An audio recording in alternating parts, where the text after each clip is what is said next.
Menekankan Daud itu setia kepada perjanjian. Hesed itu satu kualitas yang Alkitab sangat hargai. Sebenarnya Yesus memberikan perumpamaan supaya orang lebih jelas apa lebih nggak jelas? Hati-hati, jangan sampai kita itu memakai Tuhan untuk melayani uang.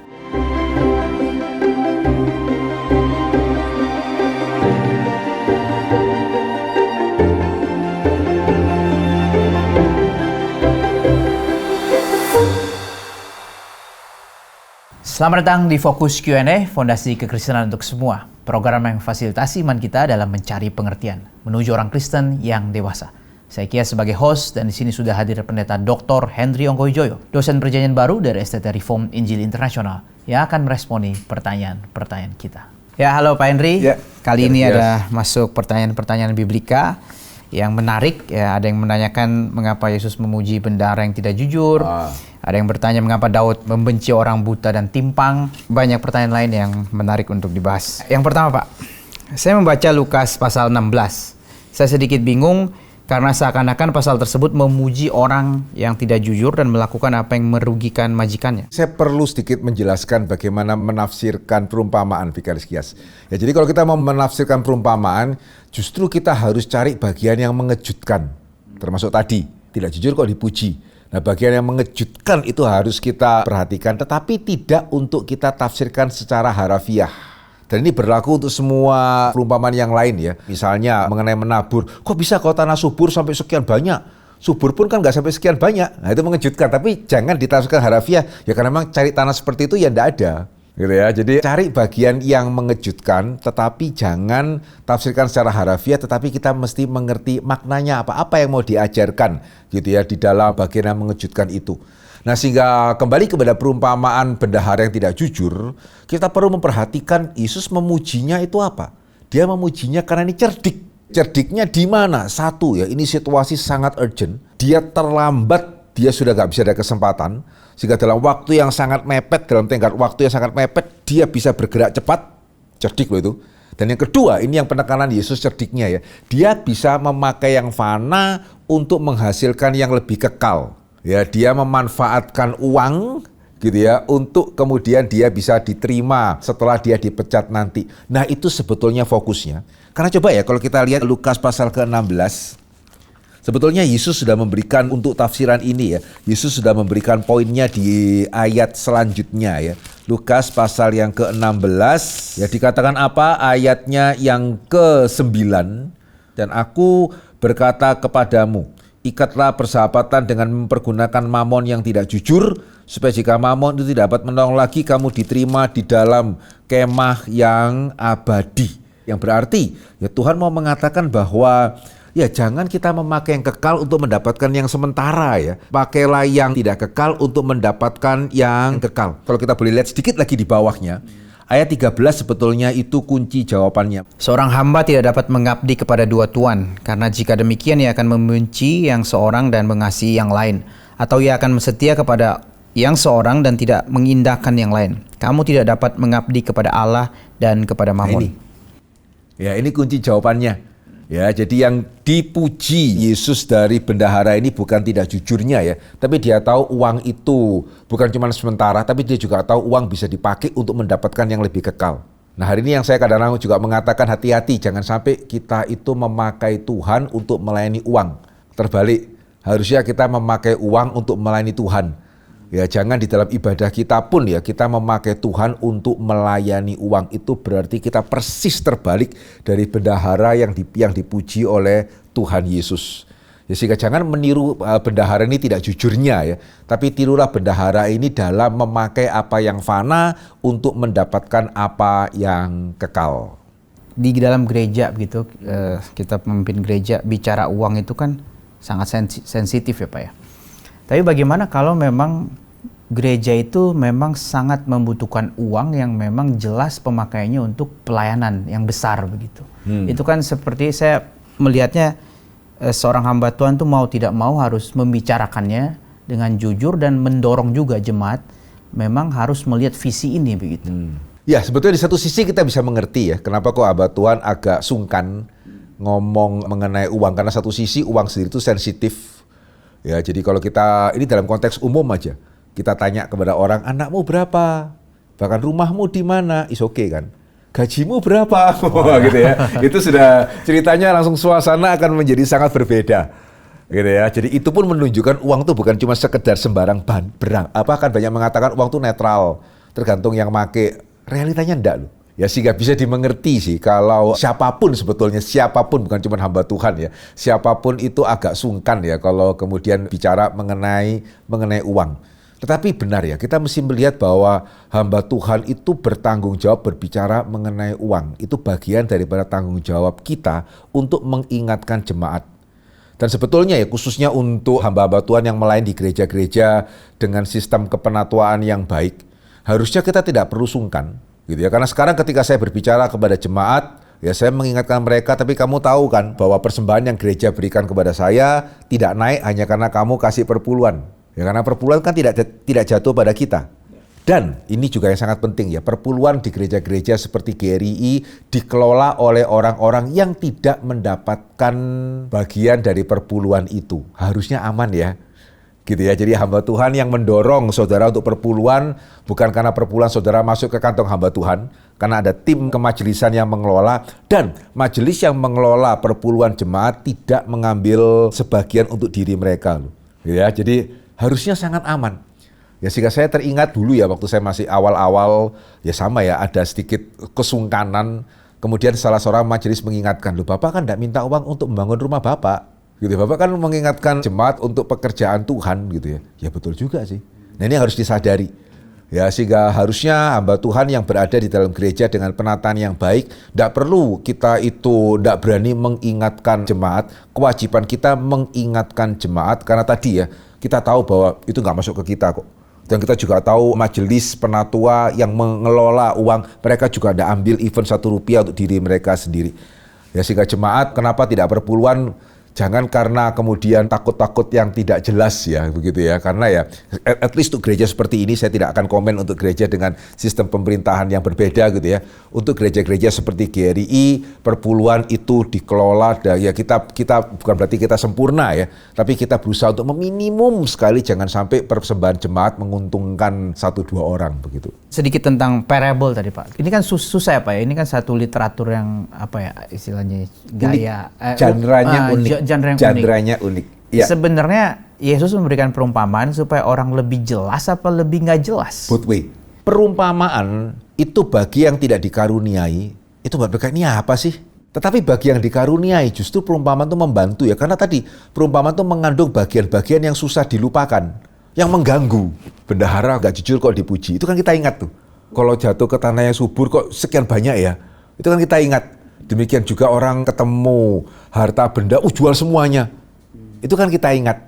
Ya, jadi bagi orang-orang percaya ya gitu ya, seharusnya justru perumpamaan itu mengajarkan kebenaran dengan cara yang lebih mudah diingat. Tapi memang bagi orang yang tidak dikaruniai, ya apa-apaan sih ini? Mana ada itu ada orang Samaria baiknya kayak gitu, sementara orang beragama sejelek itu, masa itu mengada-ngada, nah seperti itu. Ya karena memang bagi itu susah diterima. Apalagi bagi orang Israel ya. Iya. Cuma itu kenapa tadi saya mengatakan cari bagian yang paling itu menyusahkan kita, tetapi jangan ditafsirkan secara harafiah, ya. Tetapi perhatikan dan lihat apa sih yang mau disampaikan itu, ya. Dan harusnya itu ada di dalam perumpamaan itu ada itu. Kita kan percaya clarity of scripture ya Pak ya.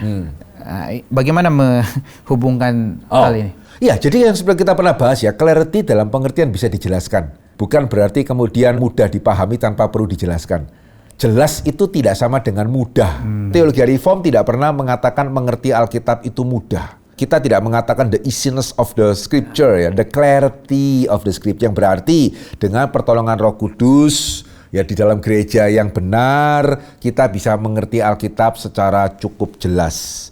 Tanpa harus kemudian bergantung sepenuhnya dan tidak berani membaca sendiri. Kan clarity itu kan sebetulnya untuk mengcounter pihak gereja Roma pada waktu yang mengatakan tidak boleh ya, Alkitab tidak boleh diberikan kepada jemaat, bisa menyesatkan. Reformator mengatakan tidak, karena Alkitab cukup jelas. Tapi bukan tidak, karena Alkitab mudah kok, kasih aja mereka pasti bisa ngerti. Tidak loh.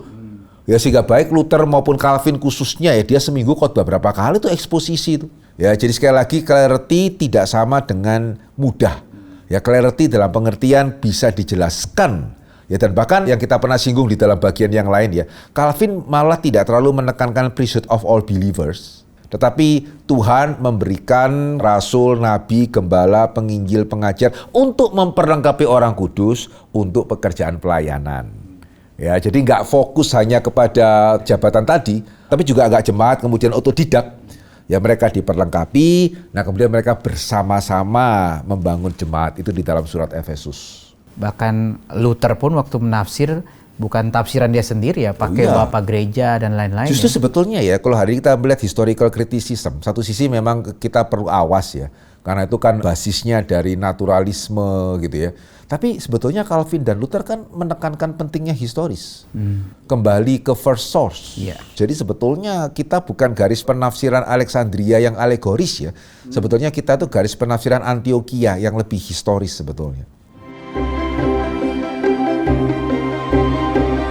Saya agak bingung pada Lukas 15, di mana mulai ayat 4 dikatakan bahwa apabila ada 1 ekor domba yang hilang, maka dia akan meninggalkan ke-99 ekor di padang gurun. Kemudian pada ayat 7 dikatakan bahwa lebih besar sukacita di surga atas ditemukannya 1 domba yang hilang daripada 99 domba yang tidak hilang. Dalam kenyataannya secara logika, kalau ada 1 domba yang hilang, maka sebelum domba tersebut dicari, maka 99 domba akan dipastikan dulu keamanannya, baru mencari 1 domba yang hilang. Sepertinya perumpamaan tersebut ada maksud lain mungkin, bisa dijelaskan.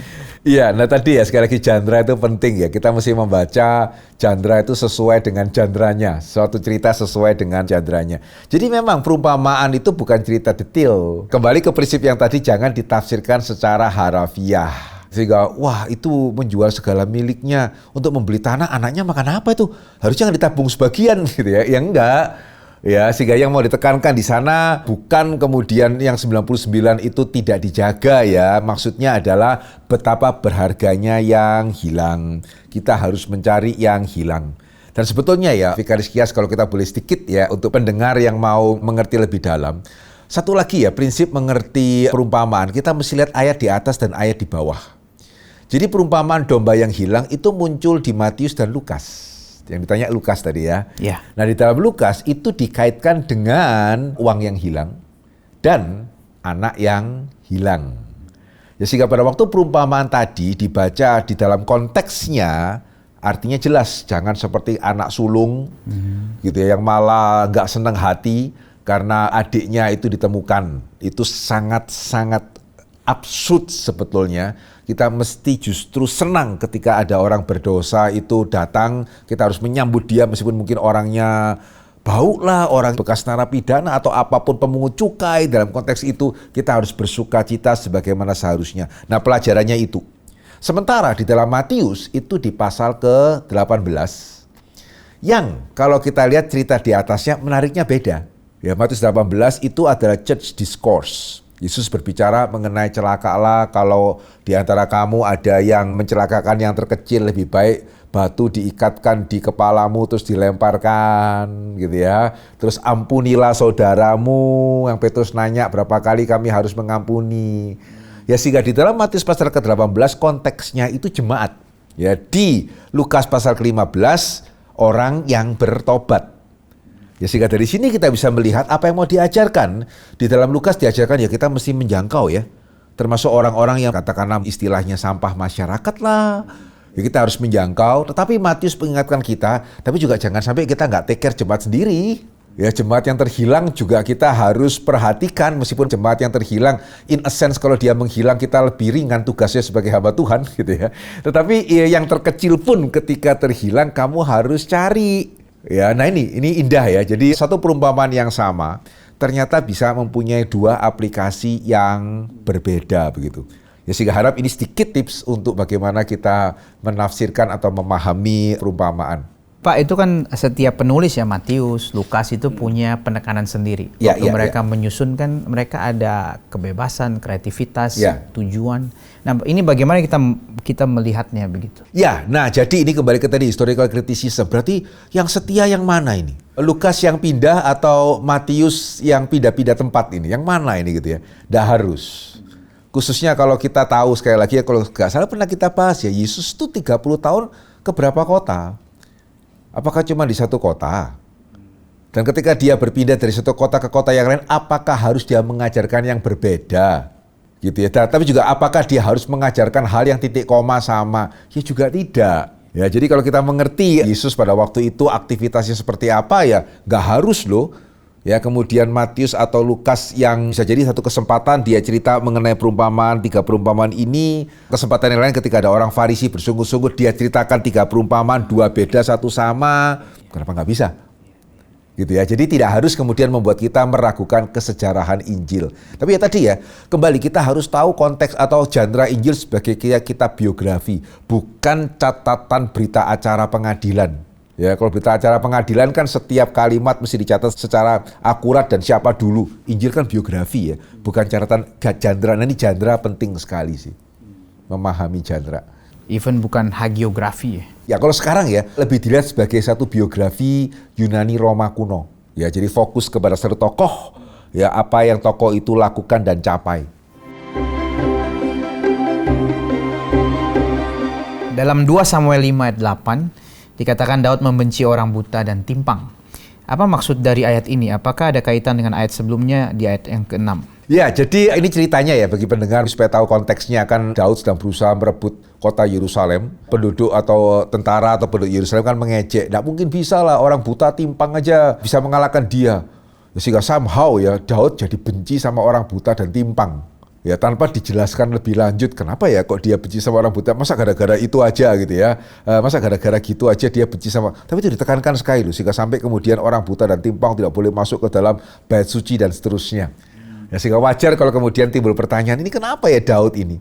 Nah saudara, ini sekali lagi ya, sedikit-sedikit kita berikan prinsip juga membaca Alkitab. Ketika kita membaca Alkitab, perlu disadari bahwa kita yang mesti menyesuaikan diri kepada agenda Alkitab. Bukan kita minta Tuhan yang menyesuaikan diri dengan agenda kita. Ya, sehingga praktisnya apa? Bisa jadi yang kita concern tidak menjadi concern Alkitab. Kayak misalnya ya, Batsheba itu bertobat apa enggak sih? Gitu ya. Dia itu pada waktu dijemput Daud setelah suaminya mati, itu sebetulnya susah apa seneng? Saudara boleh mendiskusikan itu berhari-hari sampai Tuhan Yesus datang dan gak ada jawaban pastinya itu. Karena concern Alkitab tidak di situ. Concern Alkitab itu lebih kepada Daud dan Uria. Itu kenapa ya kita bahkan tidak tahu gitu ya, Batsheba sungguh-sungguh menyesal. Tapi di sisi yang lain kita tahu Uria itu orang apa? Het. Padahal Het kan bukan suku terkenal ya, kita apa bangsa terkenal ya. Bahkan selain Uria, Het muncul di mana? Wah, kita perlu buka pencari itu untuk menemukan. Loh kok kita bisa tahu Uria orang Het? Karena penekanannya di situ. Nah, di dalam cerita Daud gitu ya, memang penekanannya Alkitab bukan mau menjelaskan kenapa kok Daud itu tidak suka dengan orang buta dan timpang. Tetapi yang mau ditekankan adalah, nah ini di dalam kesempatan lain apa ya di dalam kitab Samuel berbicara mengenai timpang. Di dalam kitab Samuel ada dicatat anaknya Saul, Mephiboset, itu timpang. Dan lihat ya, ketika Alkitab mau menekankan sesuatu, kita akan ingat itu. Mephiboset itu timpang dan dikatakan 2 Samuel 9:13. Demikianlah Mephiboset diam di Yerusalem sebab ia tetap makan sehidangan dengan raja. Adapun kedua kakinya timpang. Kenapa ya kok di sini dikatakan adapun kedua kakinya timpang? Kalau kita baca, terlepas dari yang tadi cerita Yerusalem, kita nggak ngerti loh. Tapi ya setelah kita tahu ya, Daud membenci orang timpang dan sebenci itu. Dan di ayat ini mengatakan, demikianlah Mephiboset diam di Yerusalem, sebab ia tetap makan sehidangan dengan Raja Daud. Adapun kedua kakinya timpang. Apa yang bisa pelajari mengenai Daud? Setia ini orang ini. Gitu ya kan, dia sudah janji sama Yonatan kan. Betul ya, janji. Iya kan, dia sudah janji sama Yonatan kan. Sehingga sebetulnya ya bagi Daud setiap hari lihat Mephiboset itu penyangkalan diri itu. Karena somehow dia diingatkan akan kepahitannya atau apanya gitu ketika dia diolok, diejek orang dan ejekan itu masuk ke dalam hatinya gitu ya. Dan setiap hari ini makan sehidangan setiap hari loh. Dan Daud tetap menerima, kan dia sudah janji. Bagus ya. Jadi menekankan Daud itu setia kepada perjanjian. Hesed itu satu kualitas yang Alkitab sangat hargai. Ya meskipun setiap hari Daud diingatkan dan dia bergumul, ya tapi saya sudah janji. Janji itu janji. Nah ini konteks. Ya jadi konteks itu bisa konteks dekat atas bawahnya kayak tadi yang kita bahas mengenai Lukas 15, tetapi juga bisa konteks seluruh kitab. Ini konteks yang lebih luas. Ya sehingga kalau di antara pendengar ya ada yang ini artinya apa? Saran saya jangan berhenti. Seringkali kita gitu kan. Ini apa artinya nih? Kita berhenti, kita mikir, akhirnya susah-susah sendiri. Baca terus. Atau ulangi bagian sebelumnya. Jangan-jangan jawabannya ada di situ tuh. Bisa jadi jawabannya ada di perikop selanjutnya. Bisa jadi jawabannya ada di sekian pasal selanjutnya. Sama seperti ya kalau Vikaris Kias pernah lihat film. Gitu ya. Saya mau ambil kunci. Saya masukkan kunci, saya nggak sadar, jatuh kuncinya. Kemudian disorot. Kita semua yang terbiasa lihat film tahu dong itu artinya apa. Jawabannya kan nanti. Nanti, iya. Ya sehingga kita nggak ada di antara kita yang pause dulu. Kenapa kok disorot ya? Ya lihat terus gitu ya. Nanti akan dijawab, oh berarti nanti mungkin saya perlu kunci itu, saya nggak tahu di mana nih kuncinya nih. Sementara kita tahu, oh tadi ketinggalan. Ya, jadi penting ya membaca Alkitab. Kalau saudara ada kesulitan, jangan langsung berhenti, baca terus. Dan itu kenapa tadi saya sempat mengatakan penting untuk kita itu mengerti sistematik. Ya, dalam kesempatan yang lain saya mengatakan penting kita mengerti sistematik itu menjaga kita. Ya, sehingga kita nggak kemudian dilumpuhkan oleh kebingungan kita begitu. Saya mau bertanya dari Ulangan 14 ayat 21. Apa arti janganlah kau masak anak kambing dalam air susu induknya? Apakah zaman itu jika masak daging pakai air susu atau bagaimana? Oke, baik. Ya, ini saya percaya satu ayat yang cukup menyulitkan kita karena ada gap budaya yang terjadi ya. Ya, sehingga itu kenapa kita sulit untuk memastikan persisnya bagaimana. Tapi yang saya tahu di dalam sejarah penafsiran, at least ada 3 sih Vikaris Kias alasannya. Yang pertama itu adalah alasan perikemanusiaan. Karena kejam sekali ya kita memasak anak kambing susu ibunya. Itu mirip dengan ada hukum Taurat yang lain ya. Kalau engkau mengambil ibunya, anaknya juga jangan kamu ambil sekalian tuh mengenai burung. Gitu ya. Itu sama, itu untuk alasan perikemanusiaan. Nah, yang kedua juga ada alasan ketidakpatutan. Susu itu kan untuk memberikan hidup. Masa sekarang menjadi alat kematian? Ini alternatif penafsiran yang kedua.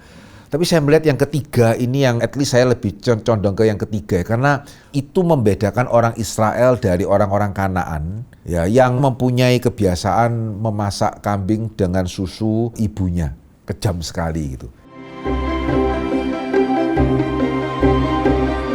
Kejadian 1 ayat 2. Bumi belum berbentuk dan kosong. Gelap gulita menutupi samudera raya dan roh Allah melayang-layang di atas permukaan air. Bukankah air itu baru diciptakan di hari yang kedua, Pak? Jadi kalau kita kembali kepada kejadian pasal pertama ya, di sini dikatakan bahwa Allah itu menciptakan bahan bakunya dulu. Baru kemudian mulai pasal yang ketiga, ya Allah mulai menata. Ya, jadi kalau kita perhatikan ya di ayat yang ke-6, jadilah cakrawala di tengah segala air. Berarti airnya sudah ada atau belum?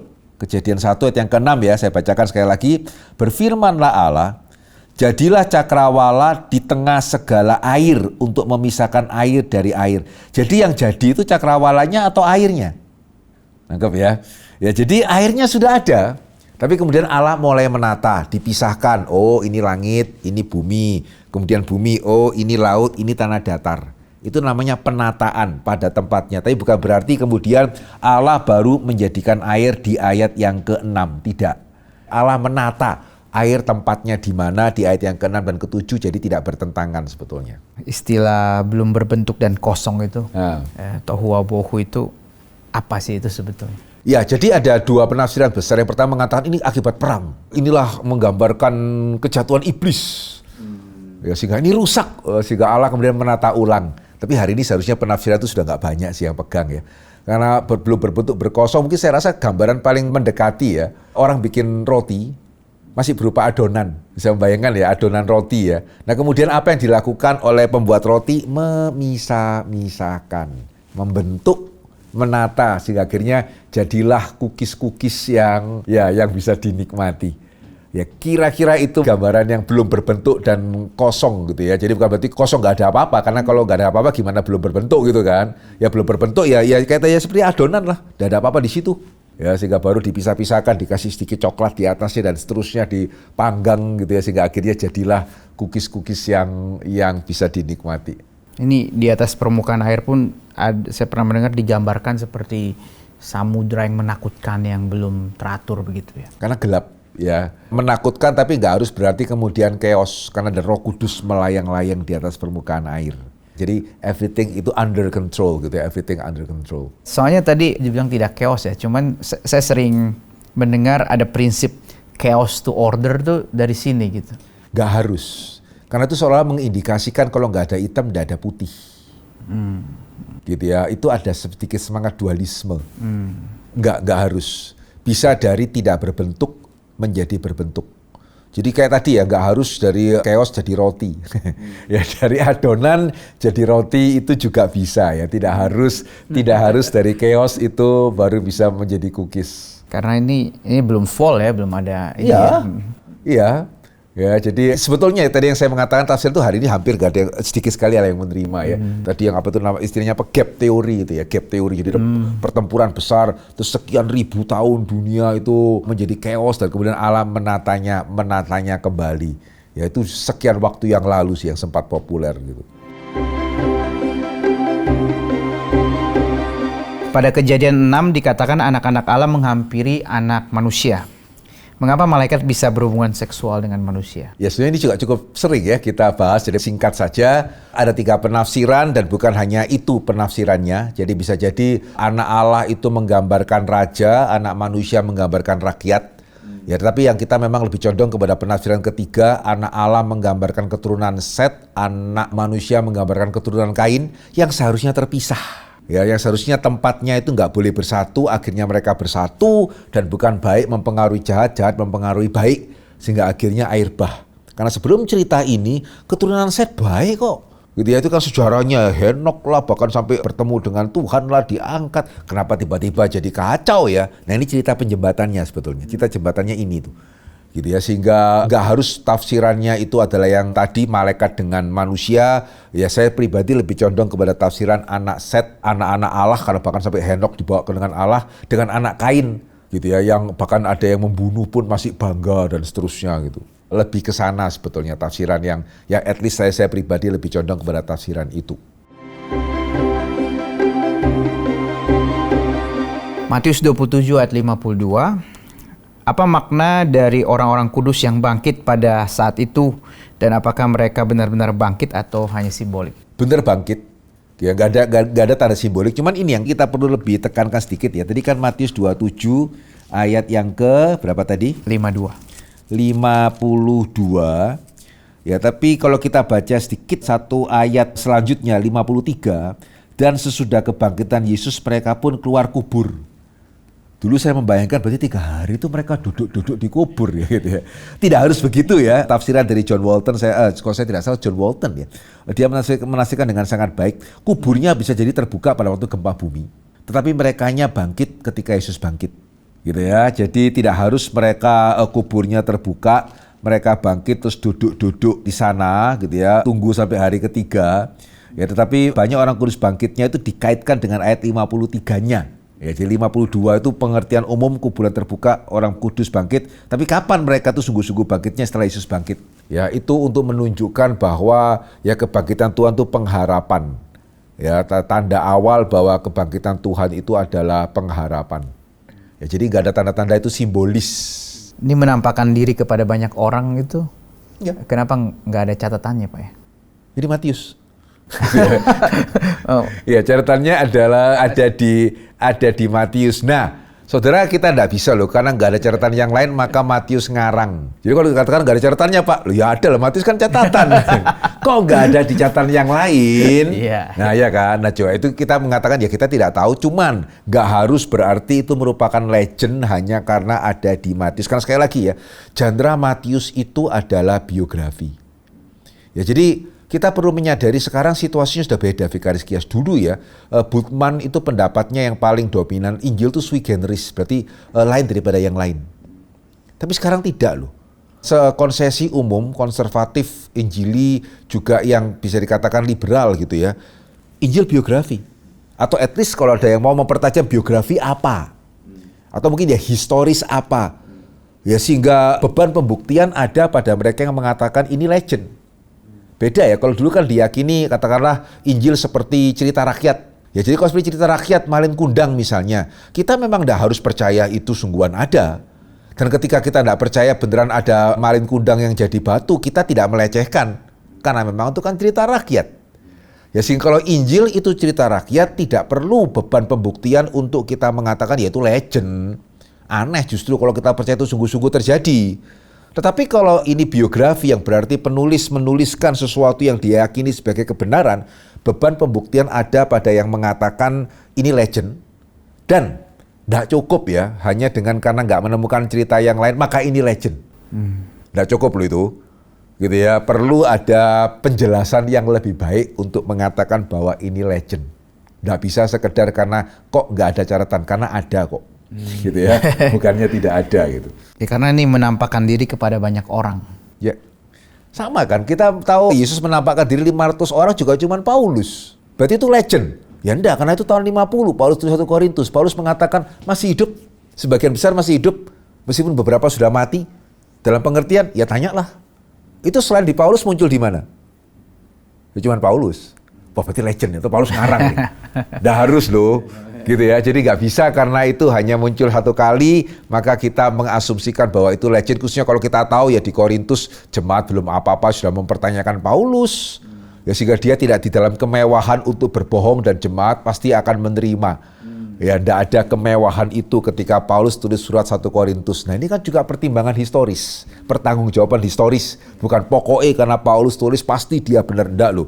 Kita ada pertanggungjawaban historisnya juga gitu. Oke, baik Pak. Ya. Terima kasih untuk setiap jawaban. Sama-sama, kiranya menjadi berkat. Kita bersyukur pertanyaan-pertanyaan sudah boleh dijawab, tapi kalau saudara masih mempunyai pertanyaan yang lain, silakan mengirimkan pertanyaan Anda melalui WhatsApp atau komen di YouTube. Link Kelas Fokus episode 1-22 yang membahas dari penciptaan sampai eskatologi bisa didapatkan di dalam kolom deskripsi. Jika saudara mendapat berkat dari program ini, silakan share kepada yang lain. Mari kita bersama bertumbuh menjadi orang Kristen yang dewasa. Tuhan memberkati.